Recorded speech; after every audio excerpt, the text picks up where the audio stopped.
Well, at £20 million, his garden's going to be like Kew Gardens, isn't it? I don't know about anything else on gardening leave. But I think, again, this comes down to the skill of and the perception of that director of football, that only over time you're going to see how good they are at their role. And I think the very best ones are very brave how they shape it. You know, they shape it around the history of the club. You know, we've been to clubs where there's a very different feel of how you should play. Some people, really weird people, might want to be head of performance or head of medical. Or nobody wakes up wanting to be either head of performance or, to steal his phrase, Gary Neville. Support services in terms of data and GPS were relatively limited. Or not at all. Or not at all. You know, but if you look at that, so, you know, you think of how big staff, you know, we laugh sometimes, don't we? We've been into clubs and we've gone, blimey, they've got more players, they've got more staff than we had players in other clubs. Yes. A Recaro seat is slightly bigger than the head coach's Recaro. Recaro's throne. The Recaro throne coming to a dugout near you. There you go.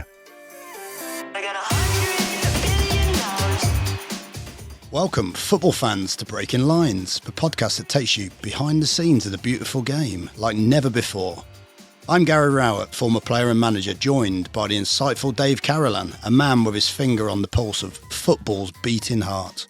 Together, Dave and I bring you unrivaled insight, context, and a few stories from the trenches. Join us as we dissect the game, break down the plays, and explore the intricate dance between managers, players, fans, and the beautiful game itself. This is Breaking Lines, where the game is more than just a match.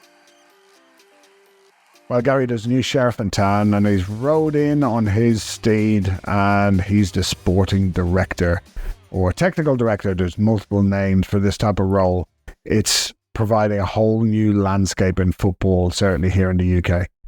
Yeah, it has. I think it's something that's come in relatively recently in the UK. I think, you know, you've got examples of people that have been in their roles for a while, but I think it's, you know, if you look at take the Premier League out of it for a second. If you look at the Championship and League One, I mean, there's only 2 or 3 clubs in each of those leagues that haven't now got a sporting director. Well, if you probably went back 6 or 7 years, I would imagine most of those clubs wouldn't have had a sporting director. And I think this is something I've spoke about quite a lot, actually, at different clubs and to different people. But if you look at the European model, and it's very, very prevalent in Europe, you know, if you look at the likes of Monchi, you know, Roma and Seville, that quite a well-known sporting director, Zorc at Dortmund, Begiristan at Man City. You know, this has happened at top clubs for a while, and you know, certainly the European model, a lot of the clubs,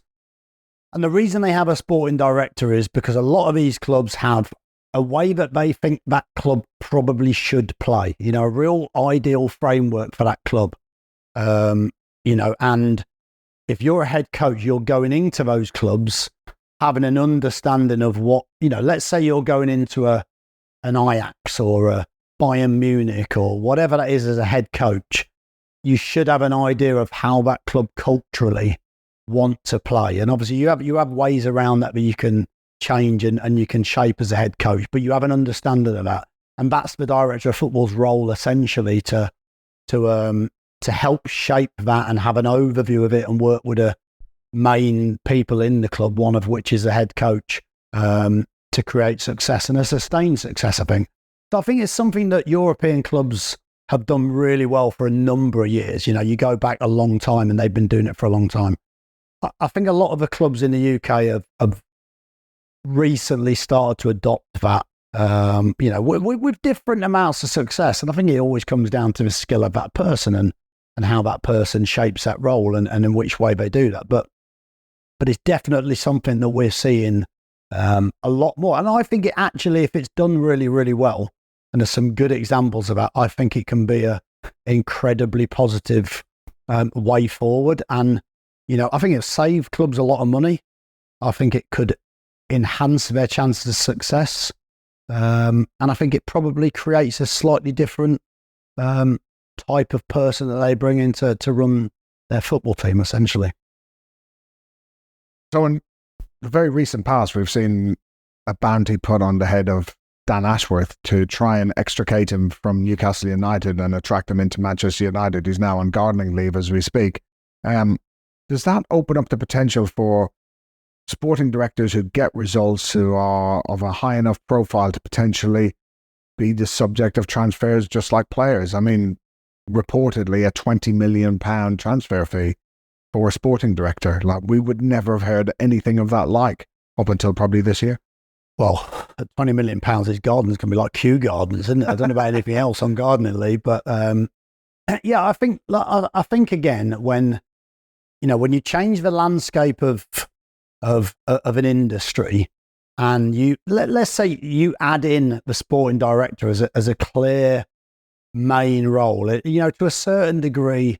Look, I don't mean you're ever going to take away the importance of the manager, head coach position, but I think you certainly add in the importance of a sporting director role to a club and to an industry, and particularly a club that, just like someone like Man United, who perhaps haven't had the success and a lot of criticism of the way they've ran perhaps their transfer operations or their recruitment of managers or whatever that might be. The recruitment of players, like I spoke about, that maybe suddenly that role becomes more and more important. Just like if a team's not winning games, you have to get the right manager, you have to get the right head coach in. But I think in someone like Dan Ashworth's case, I think he's shown how good he is at his job and how important someone like that can be. So why wouldn't you pay the same money in compensation as maybe a manager? Or why wouldn't you pay? Look, of course, you're never going to pay the same sort of transfer fees, if you like, as a player, because the director was never quite going to have that extrinsic value on them, are they? You're never going to get a director of football that's maybe worth 100 million, but you're going to get, like a player would be, but you're going to get a value on a person that can maybe shape an industry and lead a club like perhaps Man United for the next 20 years. And you can't tell me that role isn't absolutely vital for that football club. So I think it's definitely, so again, something they've probably been doing in Europe for a long time and understanding the importance of that role. Something in the UK we're really starting to get our teeth into how much that person can help shape an organisation and can help. For me, it's a continuity builder. That's what they do, and they have a great opportunity to not just look at what's happening on the field. They have an opportunity to build some of those things off the field and that surround the head coach and the players and the team and the staff, and help give longevity and add incredible value behind the scenes that maybe people won't. For a football fan might look and say, £20 million for a what a job that is. But actually, when you're involved in the game, I'm not saying you have to be involved in the game to understand it. When you're involved in the game, you can see the importance of someone to help build culture, someone to overview the data, someone to help align recruitment, someone to help align the first team in the academy. Someone to shape all of those things and keep them together. I think is there's an incredible value to that, isn't there? I suppose you touch on a few points there that for most fans, they won't necessarily understand what the breadth and depth of the role of a sporting director is.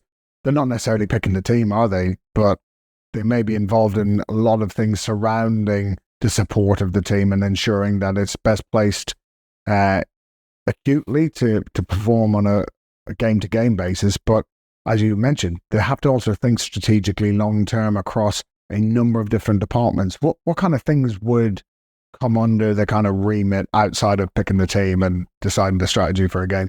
Yeah, I think the role of a sporting director, if you had to sum it up as a bit of an overview, is help build a legacy for the club.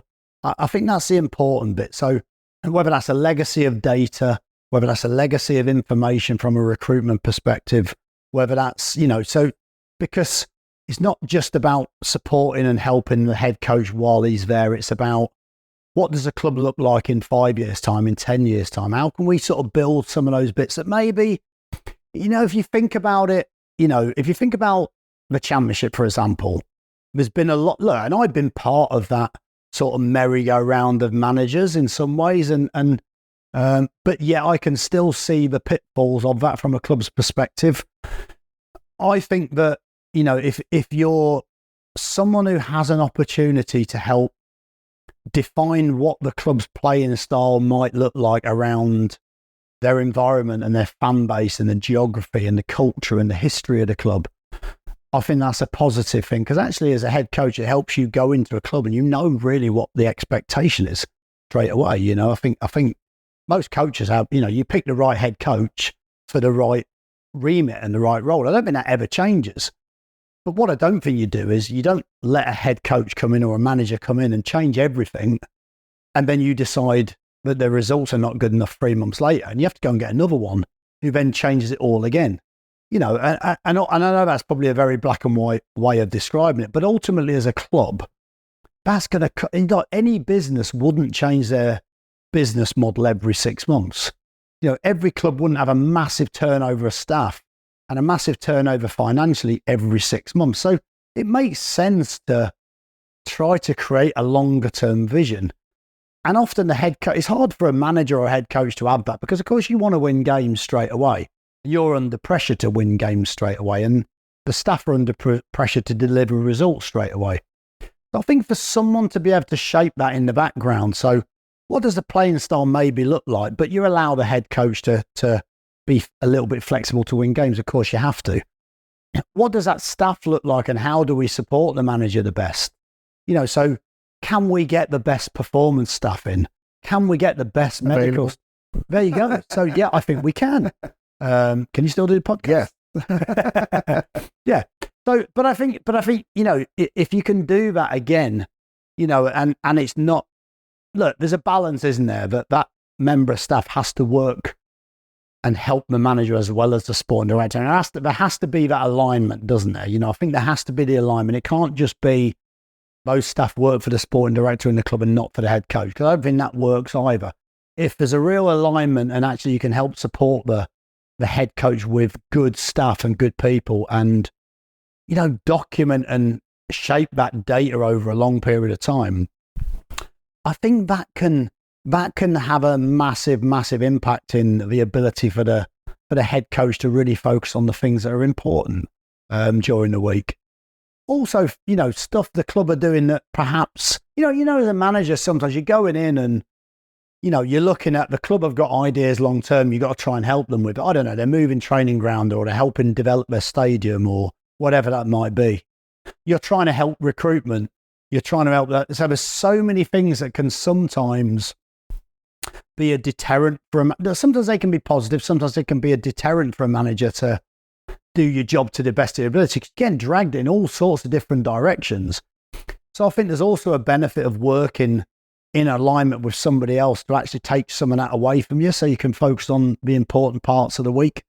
So I think that's how I would describe the role of a sporting director, to shape and help create and mould the environment and the culture, and also help the club to build a legacy that's probably more sustainable than any manager could do when there's that quick turnaround, So how do you see that role as a director of football sort of developing, and where do you see the importance of that in the sort of UK landscape? I think from speaking to colleagues, and from my own experiences, I think the best sporting directors are really good facilitators for the staff that they have in place, and allowing the departments to grow within their means as well. It's not like a smorgasbord of just get as much staff as you want, as much services and product, the technologies that you might want to use. They have to make good decisions around what's sustainable growth for each of those departments, and whatever the strategy is going to be that's put in place by the sporting director, technical director, that there is alignment around what's achievable, because we've seen it in the past, haven't we, with kind of academy mission statements and visions, that achieving what's being set out is practically impossible because you don't have the resources, either human resources, financial, or other resources. So I think working with them closely to know where we can get to and what's achievable within our means is really important. Notwithstanding that, you have to get results, and getting results at different times throughout the year can mean sometimes having to be really flexible on what that might look like in terms of, for example, accessing different nutritional products that might benefit us, accessing other technologies that might benefit us. As we mentioned in other episodes, you want to get in a cryo chamber because it's a dense period of games. They can help with that.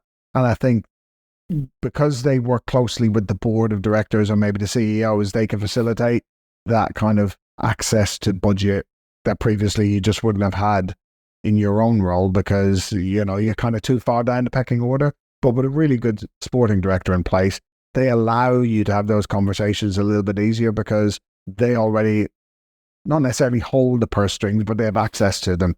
And I think that's where it's been really useful seeing how really good sporting directors have allowed the work that lots of different departments want to get on with can flourish. Because maybe back in the day where a manager would have to oversee all of his football budget, they could be protective of certain, pockets of cash because maybe they don't want to spend that. They need to save that for something else.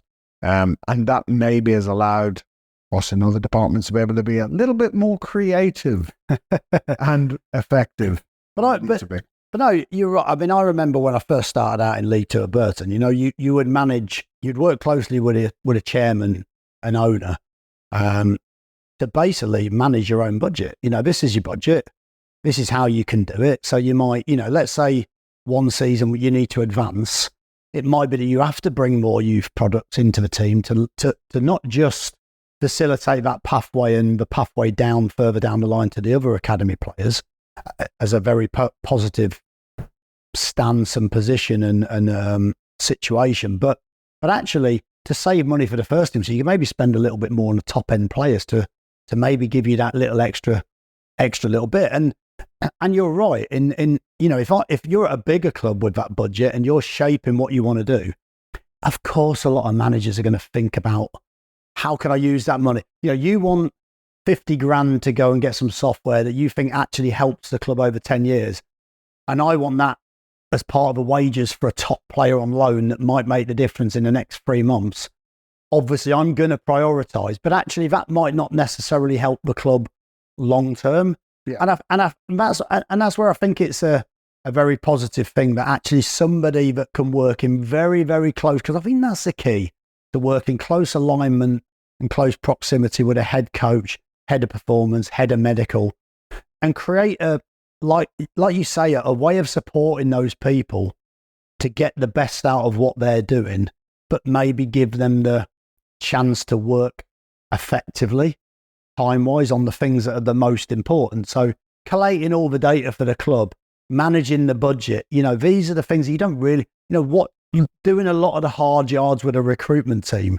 These are the things really you don't really get the benefit from necessarily as a head coach until the last moment where those teams are playing, or or you've got the use of whatever it is you want. So I think it's great for them to be able to shape that and understand. I think the role also at the moment is very different in the UK. If you look at, for example, over in Germany, I was speaking to a sporting director recently, but they sit on the bench.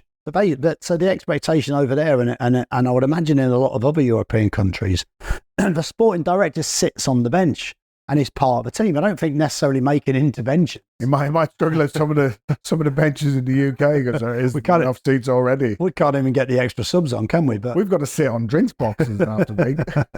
But they sit on the bench and they're actively part of the team and they're pretty visible from the outside. And it would be interesting how a lot of sporting directors would actually feel about that, because it is a very different landscape. They would do a lot of the media commitments or they would be open at all times to the media in Germany. So they're quite a front-facing point of the club and the team. And in some ways, I think rightly so as well. If you're going to be in a position of such importance, and actually having that open dialogue and communication to the fans and the club, I think is also really important. And the flip side to that ultimately is, if you're going to pay more money to try and get a Dan Ashworth, I'm using that, we're using that as an example, of course. That's not to put too much pressure on Dan. But, if you're going to pay that amount of money, of course, those positions are going to start to become more forward facing and people are going to expect us to have more communication lines with those people.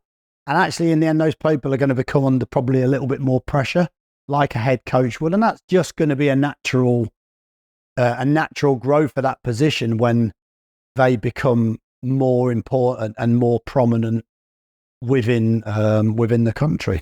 So go back to what you said there about budgets, and that is managing those kind of budgets and those early parts of recruitment. Is that one of the big things that they've taken on in that role, which has meant that the title as such of manager has shifted to head coach, because you're in that role more focused on just the coaching of the team, the preparation of the team, and the strategy around match days, as opposed to having to think too much about watching video all the time of potential players that you're going to be scouting, or having to deal with the contract situations of different kind of performance or medical or scouting staff. Yeah, a little bit of both. I think that if you look at, for me, I'm trying to look from a sort of someone who's been a manager and a head coach, and I'm trying to look at the differences of why clubs would want to bring a sporting director in. And I think it's clear to me that one, that continuity element of being able to keep a lot of the support services similar for a club, being able to support the head coach in a different type of way. So taking away some of the importance that a manager would have of trying to build the culture. Look, I think the head coach manager is still going to always help shape the culture. You're still going to watch games of players that you want to sign. You're still going to have an eye on all of the data, but just maybe you won't have to spend quite so much time doing and managing all of those different departments. I think it can be a shared responsibility, but certainly can help. And I think one of the main reasons, and again, I go back to what I said earlier, that, if you're a business and you see some clubs are very good at continuity, aren't they? They'll keep a manager for 4 or 5 years. And a lot of times you see success with that, and you see the benefit of continuity at a club. Sometimes that's not always possible, is it? Because, managers will come in, and I've done it, where you come in and after 4 or 5 months, you think of our time at Stoke, for example, and just bluntly, after 4 or 5 months, the results weren't as bad as we perhaps would say, but they weren't as good as would needed. So it's very difficult for a club with a lot of pressure on them to succeed and go up, to have that continuity and give you that time. So I think clubs are trying to get away from change your manager every 3 or 4 months, change or a lot of the staff every 3 or 4 months, change the way that you play. Because if you're a manager that goes from a very attacking style to maybe a very defensive style, maybe a 4-2-3-1 to a 5-2-3, it's going to need a slightly different squad. And to keep churning that squad and keep changing the manager and keep churning the staff, quite bluntly, is going to cost an organisation, or it has cost organisations, an inordinate amount of money. So I think most clever owners and most business people aren't going to want that. They're not going to see success occurring as frequently if that's the model they follow. So I think it's obvious to me that a lot of clubs have seen that, they've realised that, and they've realised that actually shaping it a slightly different way with a director of football in a more prominent role is a better outcome for success. And that's what it's all about, isn't it? And of course, there's so many different aspects to that role, but I think that's the main reason for it. And that's the main overview for it. And I think that's a sensible thing. I remember going in at Derby as a manager, and this is not a criticism of the club at all, but at the time and I think the club kind of wanted to shape it in a certain way. And I think it was really, really good that they did that, but I think they needed more meat on the bones, in my opinion, where they had the Derby way was everywhere, wasn't it? Block capitals. Block capitals everywhere in the gym. 12 foot. Yeah. But, as imagery and as a sort of collective kind of to try and get everyone thinking the same way and shaped the same way, and a unity from first team to academy, I think was a really powerful thing. I think what I always said was the same, was what is that? I've been in a team as a player that got out of the Championship into the Premier League and were winning lots of games at the top end of the Premier League. And I don't know what the Derby way looks like. There's people who've played in the 70s and 80s and 60s that were part of brilliant Derby teams that felt a different way. So, maybe to me, what does that look like? Let's shape that. Let's come up with a way that you think that is what Derby should do. This is how Derby should play. In front of 30,000 fans every week. There should be a little bit more to just that. And maybe there was behind. Do you think though maybe there's also now a drive for, obviously sporting directors have to almost set out what the identity is, the DNA, if you want to call it like that, of each club. But it seems like a lot of those are very similar. I remember when the academies were being instigated in the late 1990s, it was everybody had to have their vision of how they wanted to play it. It was largely similar across lots of clubs. They wanted to dominate possession. They wanted to be aggressive. They wanted to be athletic. They wanted to be attacking and exciting, all of those things. But not everybody can be that. So how does that give head coaches that opportunity to maybe have any variance in that? Or is every team now going to be expected to almost play the same way, coach the same way, which doesn't give you an awful lot of variety, does it? Well, I think there's always going to be a danger in any position, whether that's the head coach or director of football, that you don't want to go into a club and shape it any other way than, because you want that to reflect how people see you. So you're going to try and shape it as attacking front foot football or a variant of that. Yes. And I think there's a pressure on a director of football now to go and shape how they see the game and straight away when they're talking to their club's media when they join a club. But I think, again, this comes down to the skill of and the perception of that director of football, that only over time you're going to see how good they are at their role. And I think the very best ones are very brave how they shape it. They shape it around the history of the club. We've been to clubs where there's a very different feel of how you should play for that club. So from Burton to Birmingham, this is my journey from Burton to Birmingham to Derby to Stoke to Millwall. Each club has a different feel to it. And each club you can feel maybe should play in a slightly different way. And I think and each club's got a very different budget, which I think is, part of what you're alluding to. Each club has a different capability around what they are. So if you have a low budget, you need to find little differences. You need to find little game changers that you can do differently versus your competitors who maybe have more money. And you've got to find those little niches. And I think that's something that the director of football has to find and has to shape their philosophy on. I don't think it's ever going to... I think a head coach always has to have the ability to be flexible and shape. But, I spoke to a club recently that was, look, we want to play this way. And this is how we've recruited. And this is how we feel we should play. And my question was, okay, so what flexibility have you got within that system? So let's say that system's a 4-2-3-1. If I feel like I need to shape that as a 4-3-3 at some point, or if I need to shape that as a 4-5-1, or whatever I need to shape, that could be anything you want, can't it? There's all very different attacking versions of that or defensive versions of that. Yes. And I think as long as within the game you can tweak and change and do what you need to do to get a result, I think that's important. But I also think it's important if you buy into a club's way of playing.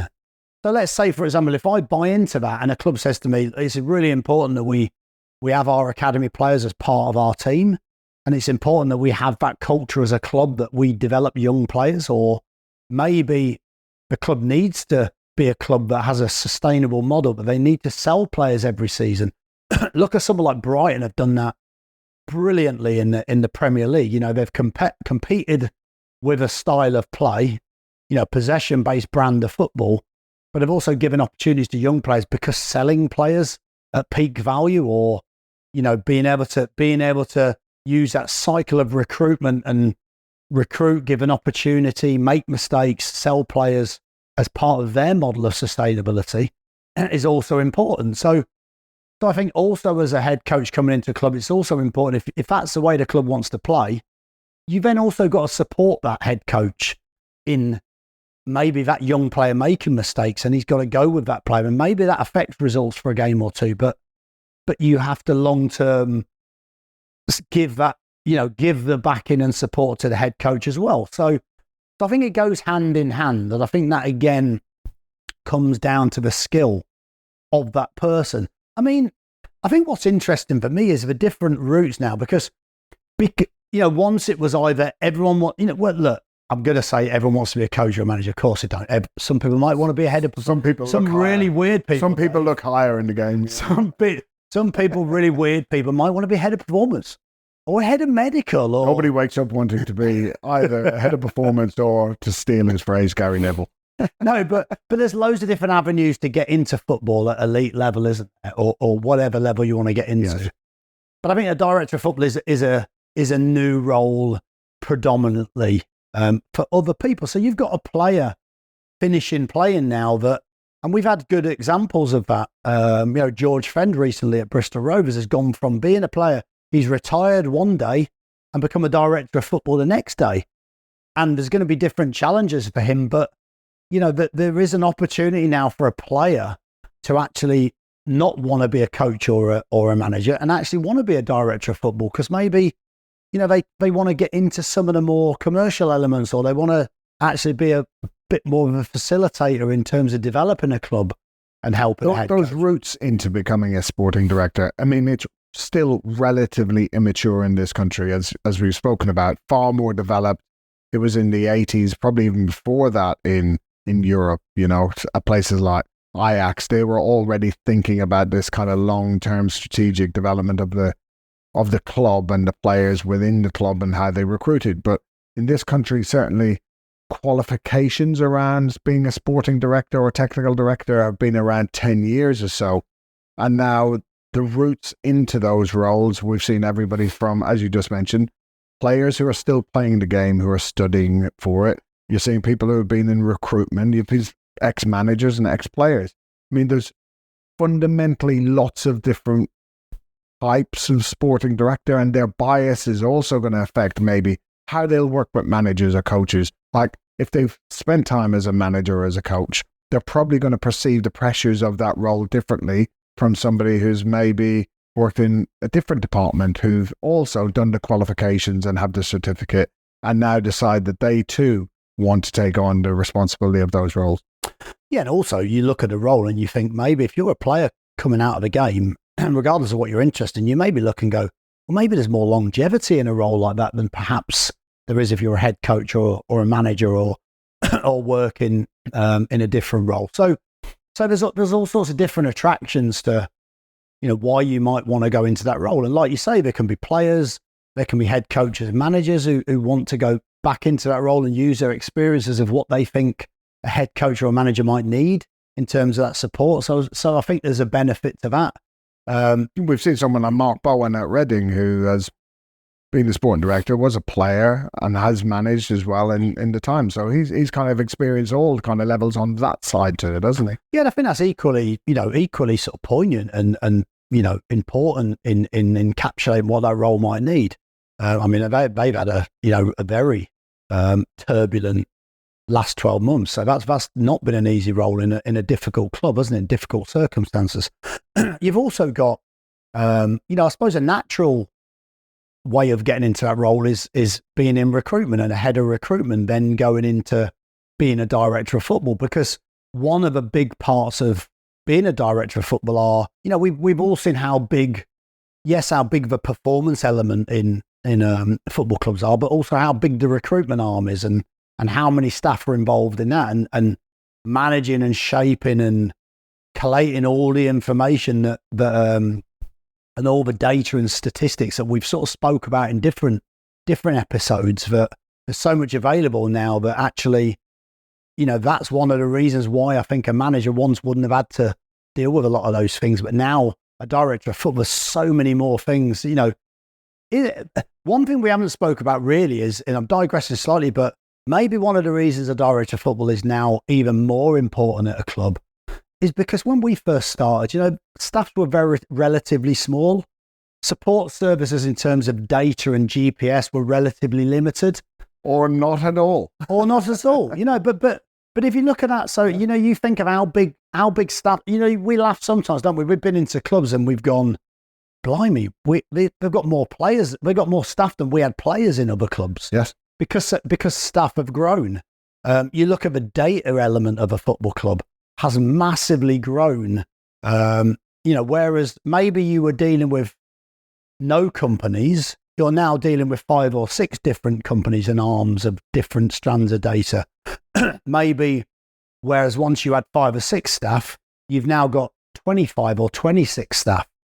And so therefore it's impossible for one person to deal with that. And so that's a very important factor as to why, clubs now need a director of football to help support the head coach and all the heads of departments.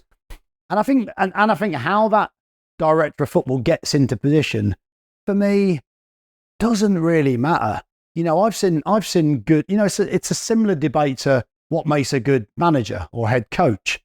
Someone who's played the game at the top level, someone who hasn't played the game at the top level, someone who's not played the game at all. Whereas once we would have frowned on that, saying, "Well, how can they understand it?" Now I think there's so much information around that you could have never played the game, and you could never have been involved in football. Yet you could still you could come from business and be a brilliant director of football. You could come from outside of football, but have worked your way up and be a brilliant head coach. I don't think there's any one size fits all. I think the very best people in the role, the very best directors of football for me, create a great, well, not always, but they don't need to, but create a good relationship with all those staff that help make those members of staff feel like they're supporting them rather than telling them what to do and telling them how their role should look. Of course, there's probably a time for them to do that also. But I think there's a brilliant way of supporting the people at the club in their departments and taking the weight of them and pointing them in the right direction, I think. And I think that's a key facet to it. Yeah, I think you're spot on there in terms of coordination of a vast number of staff. Like you only had to see the celebrations of Liverpool in the cup final and the amount of staff and the size of the squad. It's so many people that have to be looked after across a whole organisation that it's not conceivable really for someone like Jurgen Klopp or an equivalent head coach to manage all of those people and all of the individual things that are going on around that staff, people coming and going, recruiting new members of staff, whatever department it might be, facilitating families of the players and ensuring the player care is looked after. So it's such a huge organization now, especially at the top level, that I think it's only going to be in time where we see these roles in the lower levels of the game. I don't mean that disparagingly to any club or any league, but where we're seeing novice sporting directors now going into clubs, and they're going to have to learn on the job. It's almost like making their debut as a player. If you were a player, that you're going to probably make mistakes early on. It's whether the mistakes are catastrophic or not that you're going to build your career and get a chance to progress. Because I suppose, coming back full circle, if you want to be that Dan Ashworth that's £20 million in the sporting director transfer market, everybody's going to want to try and move forward, aren't they? And maybe that will become competitive, because in 10 years and multiple cohorts of sporting directors, we've now got more sporting directors than we have clubs. So there's going to be churn in that industry in time, isn't there?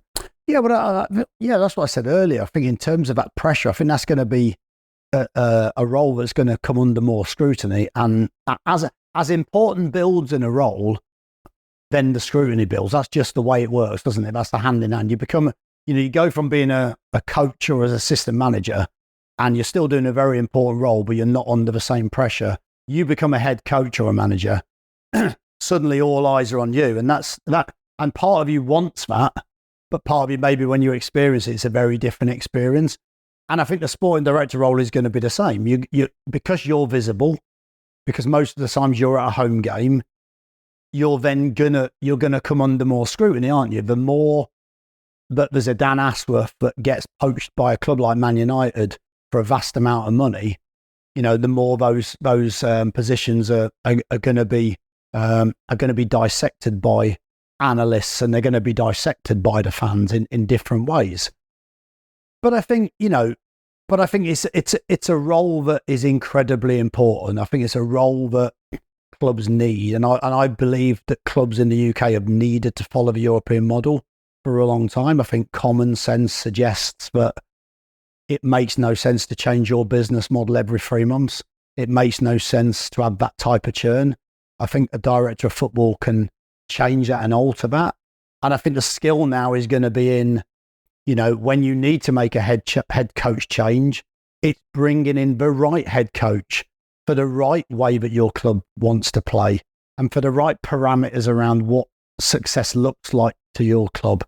And I think that's going to be a very, very skilled selection choice from that director of football, whereas maybe once upon a time that was the owner that made that decision, and the owner became under pressure. Hey, maybe that's why they've done it. The owners are maybe the owners want less pressure on them. Who knows? But I think it's a critical role. I think we're seeing very good protagonists of those roles. I think we're listening to podcasts with some of those people. I've listened to some brilliant, not quite as brilliant as our podcast, of course, obviously, but some brilliant podcasts of sporting directors, in European clubs and clubs domestically. But it's a great insight into what they have to do. It's a great insight behind their understanding of the role and where they want to help shape the club. And I think it's only going to grow.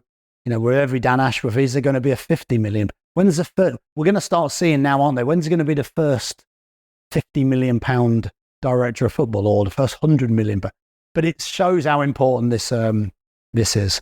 Well, I think we'll just keep our eye out for when those new Recaro seats get installed in the dugouts, ready to sit beside the manager. That's when we know that the sporting director has fully probably established itself here in England. A Recaro seat is slightly bigger than the head coach's Recaro throne. The Recaro throne coming to a dugout near you. There you go.